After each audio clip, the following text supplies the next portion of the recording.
Gua nggak mau jatuhin siapapun, tapi karena negeri ini katanya demokrasi, gua punya hak buat kritik kebijakan pemerintah yang makin lama makin absurd. Pertama, kasus penyerangan kampus. 51 orang luka, ambulans ditahan.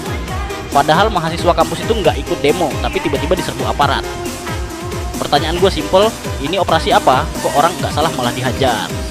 Mau nyari siapa sebenarnya? Yang lebih gila, aparat yang brutal bukannya dihukum malah dinaikin pangkat sama Prabowo.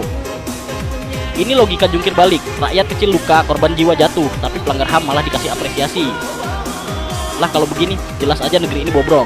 Atau mungkin emang sesama pelanggar HAM saling melindungi? UPSS keceplosan anjing. Sekarang soal kasus apa? Anak meninggal karena dilindas aparat. Tahu nggak respon Puan Maharani sebagai ketua DPR? Bapaknya malah dikasih motor biar bisa ngojek lagi.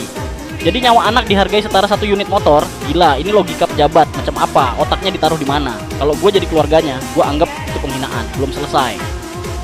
Presiden kita malah kasih penghargaan ke Puan Maharani, simbol nepotisme paling nyata di negeri ini.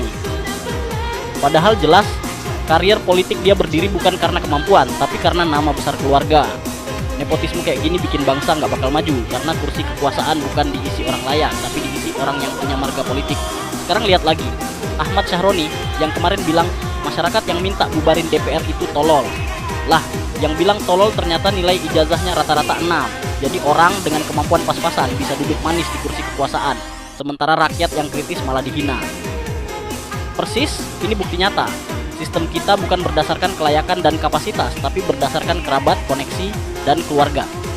Yang lebih ironi lagi, praktisi hukum udah jelas bilang, tindakan brutal aparat bersenjata ke pendemo itu pelanggaran demokrasi, pelanggaran HAM. Tapi apa yang terjadi? Suara itu dicuekin. Orang jujur, orang pinter, orang berani ngomong benar di negeri ini nggak pernah dihargai. Yang dihargai justru tukang jilat, pelanggar HAM, dan simbol nepotisme. Sementara itu, akses live di TikTok dan Instagram langsung dibungkam biar rakyat nggak bisa bersuara.